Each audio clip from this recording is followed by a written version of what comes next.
that has been incredibly supportive while I was in jail and beforehand, and from a year and a half ago when I was on trial, and actually this whole process has taken about 3 years now, since Ellen and some of the Catholic workers were involved with the Ash Wednesday action. And I just want to show you pictures. These are two of the pictures that I took from the roadway. As a matter of fact, you can see this white line where you pull your car up to a stop sign or to an intersection to show you that I was out in the roadway taking the photos. Anyway, we later learned that my conviction was based on the fact that the base property line goes out to the double yellow line in the middle of the road.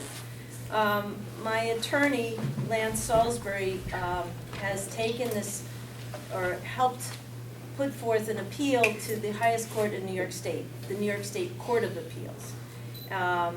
So I'm out on bail right now for $5,000. And the reason that I came out was because our mother, Teresa Grady, is in her final days. And so this enables me to be with her, with my siblings. And so I'm very grateful for that. And I do want to say that I would have, if Mom was not in this position, I would have been with the women in Pod 4 at Jamesville. And I want to give a shout out to those women who were incredibly supportive also, and had some really good, poignant questions themselves of the drone pilots, and wanted to know about the victims. And so they actually met, or one of the women had gone down to the Justice Center for a court date, and she met some of the folks that were arrested with Ed during the Jerry Berrigan action, or right after the Jerry Berrigan action, when they were in the holding cell waiting to be processed. So the women had a direct connection there, and they saw the 12 folks being left on the curb, handcuffed, waiting to be taken away in cars. They saw that on the news. So I wanted to just share with you very briefly a statement from my attorney as to the major point of my appeal. And that reads, Lance Salisbury writes, he says, there exists a split within the decisions of the Onondaga County courts on the validity of the orders of protection at issue in this case, and that the Court of Appeals must resolve this difference. Salisbury argues that the New York Criminal Code requires that orders of protection be issued only on behalf of a crime victim or a witness, and not for protection of property, including a military base, which has happened in my case. So I wanted to just say that this whole issue of the orders of protection has been, as you all know, the tool that they're using now to silence the issue of our having the First Amendment right to be at the roadway, to be at the base, and demand that our government redress our grievances, which specifically speaks to ending the drone program. And I think everyone in this room understands the crimes that are being committed. If I may just read a couple here. They include the violation of sovereignty laws. Sovereignty laws, for example, we are invading Pakistan with drones. We're not at war with Pakistan. As in the case of this Monday's drone attack in Somalia, we're not at war with Somalia. Monday is the night I got out and I learned the news of this horrific attack.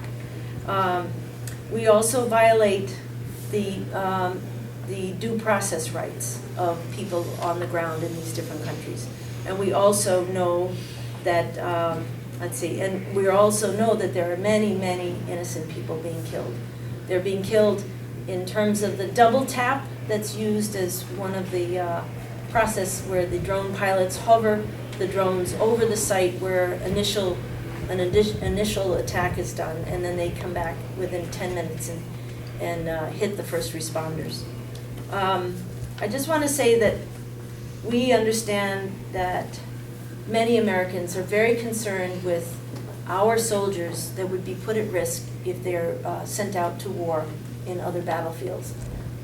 What we contend, we who are a part of this drone resistance, here is that our pilots who are sitting in the salons in Hancock Air Base are also put at risk.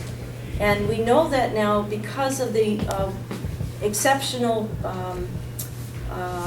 witness by the whistleblowers, the 4 drone drone operators, I should say, that have come forward and described, after 6 years of duty, the horrific pain that they carry after the dehumanizing behavior of killing the other, and the dehumanizing process of how that all takes place within the package of the program. So we say we are doing it for our soldiers, our service people as well. And we actually call for people right here at Hancock to come out and stop driving the drones and stop putting yourself at risk, and that you have a right to be a conscientious objector. And we have ads that are going into television and radio stations around the upstate New York areas where there are the drone bases, also giving that same message. And we also ask that people who are going into Lockheed Martin, that is very much involved with the building and construction of drones right here in this area, we ask people to leave those types of employment and seek other employment. Employment that we know is not as available because of all the money that's being poured into the military and not into the human resources that are needed. And I feel that I was with the people that are at the end of the highway robbery, the poor. I was in the jail with the poor because these people have lack of services and schooling and drug programs and trauma clinics. All the things, the human needs, are not being met here on the ground. So just basically, I want to finish with the words of the drone pilots. There's 2 paragraphs here. The drone pilots wrote a letter to President Obama, to Secretary Ashton Carter, and CIA Director John Brennan. It reads, we are former Air Force service members. We joined the Air Force to protect American lives and protect our Constitution. And we came to the realization that the innocent civilians we were killing only fueled the feelings of hatred that ignited terrorism and groups like ISIS, while also serving as a fundamental recruitment tool similar to Guantanamo Bay. This administration and its predecessors have built a drone program that is one of the most devastating driving forces for terrorism and destabilization around the world.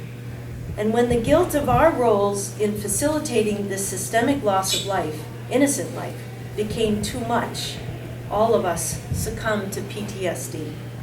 We were cut loose by the same government we gave so much to, and then sent out into the world without adequate medical care, reliable public health services, or necessary benefits. And some of us are now homeless. Others of us barely make it.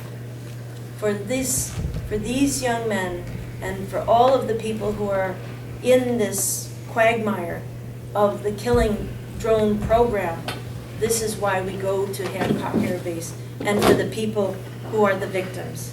And I hold the children's pictures up here, and we hold the grandmother's photo here, and all of the photos that are behind us. We do these actions for these victims, and we know that the truth is not being told. So, Beth, I hand the baton to you.